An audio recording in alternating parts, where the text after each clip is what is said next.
Welcome back to the Dynasty Rewind YouTube channel. My name is Bob Van, and today we're diving into another best ball draft on Underdog Fantasy, the best way to prepare yourself for fantasy football in 2021. Let's go.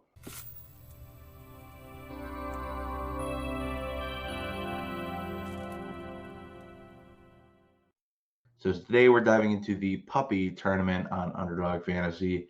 And basically, this is one of the larger tournaments they have going on. They have this one and the Best Ball Mania going on. Basically, the difference with this is just a smaller prize pool, but it's a lot cheaper entry to get in. So we're going to get right into that. And we are right into the draft. The really cool thing about these large tournaments is they fill up right away. There's almost zero waiting. So like I said, this is one of the coolest ways to mock draft in 2021 fantasy football. Reason being is these people are invested. They're ready to play. They're putting down money on the line. So that makes the ADP really tough. And I, oddly enough, actually have the 101, which is awesome. I don't think I've gotten a 101 draft pick yet in these, so this will be pretty cool to see. For me, it's pretty obvious pick. I'm going to go Christian McCaffrey. I don't think there's really any other option at the 101 personally. The other thing that's great about being at the 101 is I get to be on a bookend, which is my favorite way to draft, especially after the first round, because I get to draft my team two pieces at a time as opposed to having to draft one piece, wait for it to come back to me. This way, I get to build two players at a time the whole way through the draft after the first round. And we are up, and I won't delay any longer. I will take Christian McCaffrey. I'm glad to see that I don't think there's any real worry about Christian McCaffrey going forward. People pretty much expect him to have a bounce back year, be fine after missing most of the year with some injuries, but I don't see much change in his situation. Honestly, he has a better upgrade at quarterback, and he is just the stud, true 101, do it all back. He's going to get a ton of volume in that offense. I'm not worried about Christian McCaffrey at all, and you shouldn't be either. So we see wide receivers actually going pretty early. I haven't seen these guys in the first round that much. Tyreek Hill a little bit,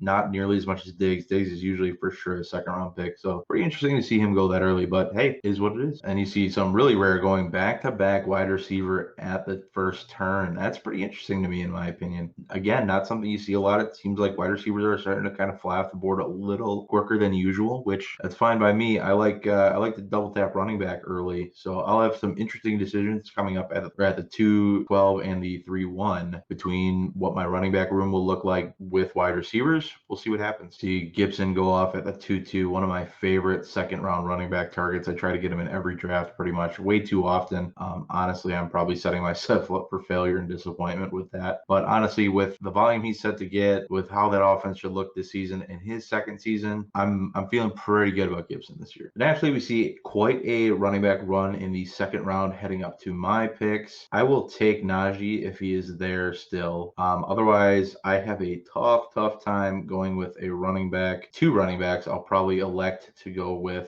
so I'll elect to go with a wide receiver and probably reach on DeAndre Swift with my second pick, technically my first pick, but that's okay. And then I'm going to grab a guy who, just because I don't think I have a single share of him in best ball, I'm going to grab DeAndre Swift and Justin Jefferson, two running backs and a wide receiver to start. I know a lot of people are expecting Justin Jefferson to go down because he had a great season last year. And honestly, that's a narrative I'm just kind of overseeing, is just that he had a great year last year. There's no way he can repeat it. Well, if he had such a great year, why in the heck is he just doomed to repeat it? In my opinion, nothing's really changed about that offense. Nothing's changed about that system. So why in the heck would anything change? You could argue that maybe Adam Thielen comes back a little healthier this year. He's a little banged up last year.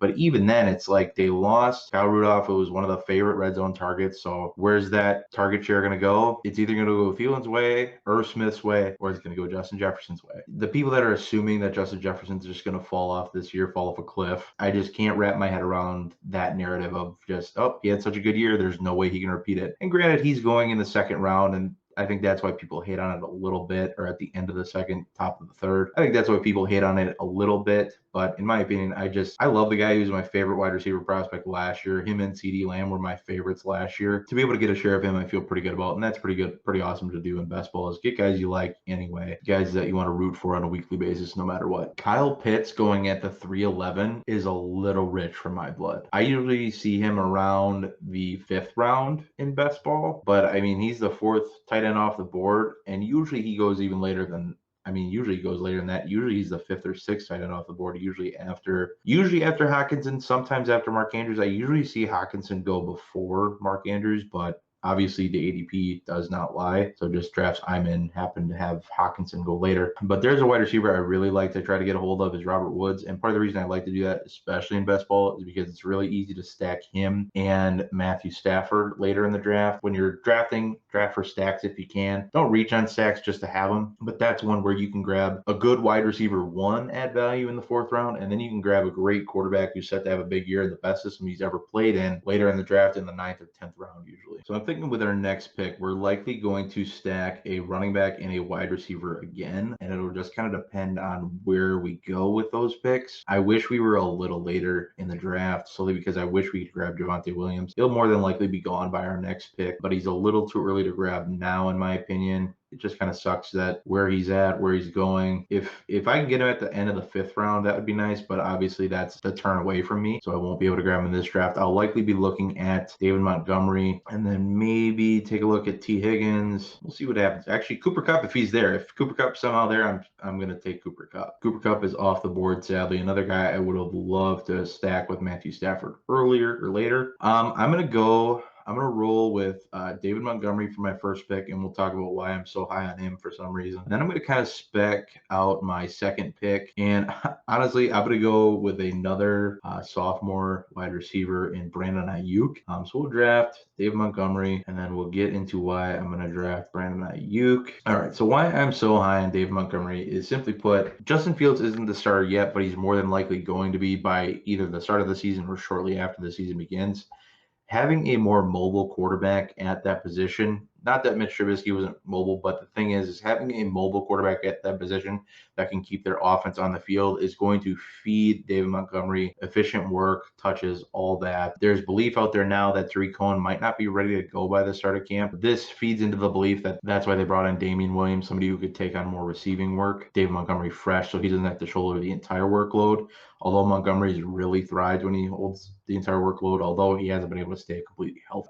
So that's why I'm pretty high on David Montgomery this season. When he's gotten the work and when they've actually stuck with the run game and been able to stay in games and not have to throw the ball so much, they've actually done really well running the ball. But moving on to why I selected Brandon Ayuk, another guy who's probably going to be more of a boomer bust player in terms of I don't foresee him having many steady games. It's probably going to be those big boom games that you're getting out of Brandon Ayuk. I think he'll have a lot of games where he's more quiet than not, kind of similar to Justin Jefferson, but I think you're going to be looking at a large yardage game and a touchdown or two with a good handful of receptions, or you might be missing out on that touchdown. You might not hit that 100-yard mark. But Brandon Ayuk already showing a lot of chemistry with Trey Lance in training camp. Or in OTAs, excuse me. So that's always a good sign. And then you factor in the fact that he played with a slew of quarterbacks last year with Jimmy G hurt. That's another thing that plays into the fact that he's probably going to be just fine playing with any quarterback. Another year in the Shanahan system, another year developing in that system, another year developing as a wide receiver in general. I like Brandon Ayuk a lot this year. I think he has a lot of upside potential pretty much any given week. And like I said, we see Javonte Williams go off exactly at the 5-12. That's a good spot for him right at the end of round 5, start of round 6. A lot of Denver beat writers are saying he's going to be the guy. They're expecting him to be the guy day one. They drafted him to be that. And I've mentioned in previous videos, Javonte Williams is exactly what Denver wanted Royce Freeman to be there. He's exactly what that offense needs in terms of a guy who can keep the ball in Denver's hands, take the ball out of their quarterback's hands, who in my opinion, Drew Lock just isn't a great quarterback yet. And it'll put less pressure on Drew Lock and make it so they can kind of facilitate things through the run game as opposed to having to throw. They have a good enough defense where they can basically, if they get a good lead early and they maintain an efficient offense, that defense can win them games and keep the opposing team's offense off the field and help them prevent them from scoring. But Javonte Williams, especially with what he did in college as a goal line back or as a running back within the 6-yard line, was next level. I went and did a lot of work on him and Michael Carter. Out of Javonte Williams, I want to say it was 19 touchdowns. 12 of them were within the 6-yard line or closer. That's a huge statistic. He had a lot of long runs too, but over half of his touchdowns were within that 6-yard line. And that's something that Denver could really use to their advantage. Somebody who can be dominant in short yardage situations and take over games within the goal line. Somehow, some way, TJ Hawkinson falls to us at the 6-hole 12. I am pumped. He's somebody that just kept sliding along the whole way. And so I'm going to smash TJ Hawkinson with my first pick. The second pick gets a little more complicated. excited. I want nothing to do with Debo in general, and especially because I have Ayuk already. When I'm looking at other wide receivers down the board, I'm not that excited. It's kind of an odd part in the draft. For the draft, I wish I had more running back depth earlier, but it is what it is. We're gonna roll. We're gonna roll with Kareem Hunt here. I don't love it because it gives us doubled up bye weeks in week 13. Not great. Pretty much forces me to draft another running back, which is okay. I don't have too much of an issue with that. If there was, say, a Javonte Williams still here or another running back that I trusted here that wasn't a similar bye week, like if I could have gotten, yeah, Javonte Williams was actually the last running back drafted. So if I could have gotten him there somehow, some way, that would have been pretty cool. I would have felt really good about that running back room. But my next target at running backs will probably be either Michael Carter, it'll be Naheem Hines, it'll be J.D. McKissick. It'll be one of those three will be my next target running back. Otherwise, it's pretty much wheels up on quarterback after probably the next set of rounds. We'll see if we can get a little stack action going with our future wide receivers and our tight end. Looking at my roster a little bit, I am going to definitely probably roll with double wide receivers at this next turn. So because I need to shore up this room a little bit. It's a little volatile right now. Like I said, I'm not wild about the pairing of Justin Jefferson and Ayuk. I do love it because I love the players. But it's one of those things where I'm just not that confident in them being very reliable on a weekly basis. They're guys that they're going to be on the bench probably when they have their bad games, and when they have their really good games, they're going to be in my lineup. But the problem is I just don't want them all going off at the same time and dudding at the same time. So I'm going to try to grab some more reliable wide receivers here that might not be super sexy. Brandon Cooks is an option. I'm thinking he might be gone by the time it gets to me. I'm still a handful of picks away. Russell Gage is an option, but that's a little bit of a reach. I might have to pivot a little bit. I might get my quarterbacks out of the way if I don't love the wide receivers coming up. We'll see what's there. We'll see what's happening, and we'll kind of go from there. Here's a quarterback I just can't get behind at the 8-7. Reason being is when you have guys like Joe Burrow, Tom Brady, Tannehill, Stafford, and even Aaron Rodgers coming down the pipeline, I can't get behind it. I know it's a more fun pick. He has the rushing upside. That's all well and good, but I have such an issue with it. So we get sniped on Brandon Cooks. That really does suck. I am going to pivot and I'm going to draft Ronald Jones, finish our running back room, and then I'm probably going to go with a quarterback, and I'm not sure which way I want to roll yet. If I want to roll with Matt Stafford or Tannehill. So we got Ronald Jones, and I have Matthew Stafford queued up. I'm just going to draft these guys right away. I don't want to hold up the draft. So the reason I went with Ronald Jones there, even though I said I was going to try to double tap wide receivers, is solely because of the fact that I wanted to call my running back room done. I wanted to be over with it. So I don't have to focus on running backs at all. I'm very confident in this group being able to put up good numbers on a weekly basis. I'll have four to throw it. I have at least three to throw at the board every single week. Not great. I could go with another one if one falls at value, but I'm more than likely going to focus on my wide receiver room. I'll draft one more tight end. I'll draft one more quarterback. The rest will all be wide receivers, and hopefully wide receivers that are a little more stable and a little more floor-based as opposed to ceiling-based, just so I have a nice even build that can put up points on a weekly basis as opposed to hoping for booms every week or being able to get booms every week. Not always going to be the case, so you have to stack in some steady floor players as well. So naturally, I get sniped again on wide receiver. I was hoping to grab Russell Gage. We are up in somewhat of a pinch, and I'm not loving it. I hate all of the wide receivers here. So I'm going to actually draft my last quarterback, maybe in Trevor Lawrence. I don't love it, but I just don't like the value here at wide receiver that much.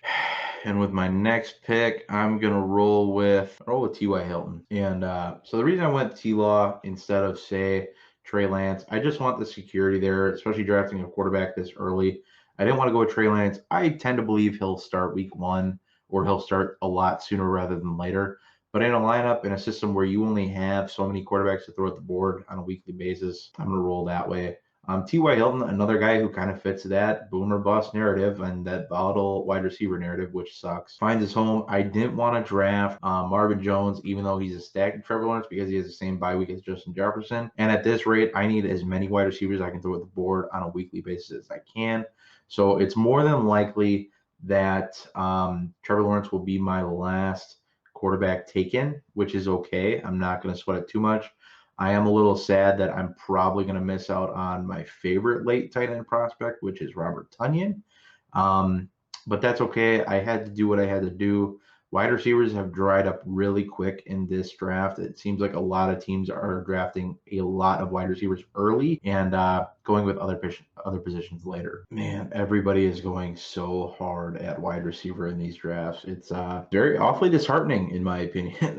Not being able to draft guys you like at the wide receiver position makes it hard to draft wide receivers. So that is rough. If honestly, if Naheem Hines is there, I'm going to take him. I can't not draft him at this point. See, why are you drafting Jamal Williams over Naheem Hines? I just don't get it. Jamal Williams is going to be a change of pace back at best, a guy who is maybe going to shoulder maybe 20% of the workload in Detroit at best. I think you're looking at him as a handcuff to DeAndre Swift, which I know you're not trying to handcuff DeAndre Swift because I had DeAndre Swift. Don't see the point of drafting Jamal Williams there. So I'm up, and yeah, Naheem Hines, I'm sorry, I'm drafting him. I think we'll take Bryan Edwards with our second pick, another guy who you're just kind of hoping for a better season than he had last year. Had so much potential as a rookie, so much production in college, especially as a young player in college. You expect him to actually show out at the NFL level early. That offense is a little interesting in terms of just it doesn't have a ton of passing volume, and most of it goes to Darren Waller. So you're with what Bryan Edwards put on the field last year, you're expecting quite a jump this year. But at this point in the draft, I can't get behind drafting Tre'Quan Smith, a guy who people have waited on and pried on for so long. John Brown is in the same offense, except he's a new piece of the offense, offers something a little different. At the end of the day, I'm going to side with the youth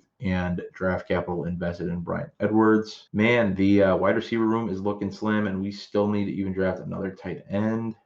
That's going to be an interesting decision as we get down to it. I would have loved to have drafted Jared Cook, but I believe he's still there. So he might be kicking around by the time we get back to it. He's a guy I'll be looking at. Ferkser, Komet, those guys I'll be looking at. Even Hayden Hurst as we get real down into it. Maybe we'll draft Deshaun Watson as a dart throw at quarterback late. He's practically going undrafted right now, which at that level you may as well, especially in a league like this where you're playing for big money, you may as well take a shot and draft what could be the ultimate quarterback value in this if he does end up playing this season, which there's a lot to get rectified legally, off field, on the field. Take your pick. There's a lot going on with Deshaun Watson. So if you want to avoid him, I get it, but it's somebody that when we get down to it, might be somebody I'll look at drafting. Wow, it's not too often that somebody drafts Amari Rodgers in drafts before I do. Right afterward, we get sniped on Jared Cook. I was hoping to snag him with this next pick, but that is okay. I'll have to pivot, which has been the story of this draft so far. That is the one downside to drafting on the edges, is that it's very hard to project who comes back, and you can say, well, I don't care as much as you want, but when you're on a time clock, you don't necessarily have a lot of time to strategize. You have to make your picks, roll with it, and move on. I will draft Cole Kmet, who will be our last tight end. I'm interested in Van Jefferson. The rest of the picks, man, it's getting awfully doom and gloom here late in the draft. But that tend to be how it goes, and that's why the rest of my picks are going to be wide receiver, period. So Van Jefferson will be the pick. All right, so naturally, I get sniped the pick before me, which is just how this draft has gone. I'm going to roll with KJ Hamler, just another sophomore wide receiver who I think has some upside on a weekly basis. Was hoping to get Demarcus Robinson. It happens. It's been the story of the show so far. Doubling up a bye week, which I don't love, especially with that wide receiver room the way it is. But looking at more wide receivers to pick from, I hate this pick because we were just talking trash about him in the Dynasty Rewind team group chat. And just because I don't believe that Darius Slayton has a ton of upside this season, but based on the type of player he is, where he is one of those players who fits right in with this wide receiver core, likely going to have boomer bust weeks as opposed to many really good steady Eddie weeks. So I'm willing to take a shot on him there in that respect. Oddly enough, his quarterback goes off right after him.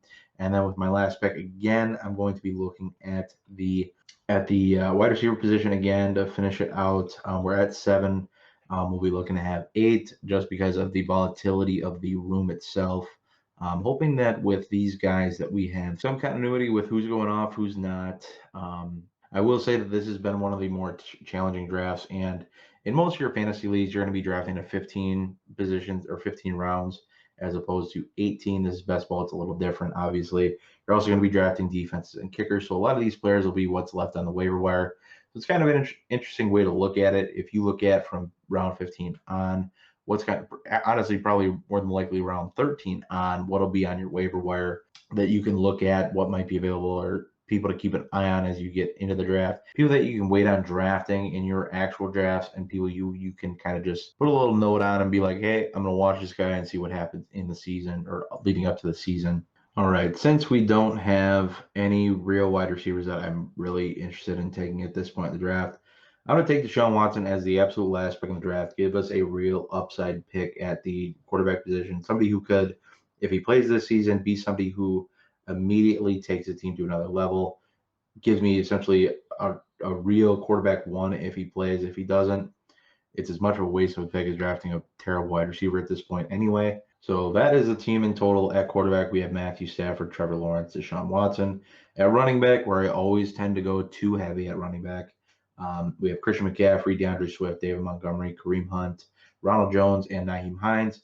I would say more than likely that we are going to have running back very thoroughly covered throughout the season, and probably a flex play covered throughout even more of the season with running back. And hopefully we do, because our wide receiver room is going to be heavily reliant on Justin Jefferson and Brandon Ayuk having consistent, awesome wide receiver 1-2 type seasons. With T.Y. Hilton, Brian Edwards, Van Jefferson, KJ Hamler, and Darius Slayton. And then at tight end, we have TJ Hawkinson, who will be looked to lead the room, and then Cole Kmet, which will be looked to have a breakout season. So that is it for the draft today, even though I wish I could have went a little bit better. Next time, I'll take a little more wide receivers early, even though I don't want to. I hope you enjoyed. Please leave a like if you did. If you did enjoy, check out these other best ball videos. Leave a comment down below which pick was your favorite. Maybe a pick was a boneheaded pick. Let me know in the comments. I'm happy to hear it. Get over to Underdog now. Use promo code REWIND when you make your first deposit. You'll get a $25 kickback. That's good for 5 puppy drafts, those big tournaments. Use promo code REWIND, or you can use the link in the description. That is it for me today. Y'all have a good one.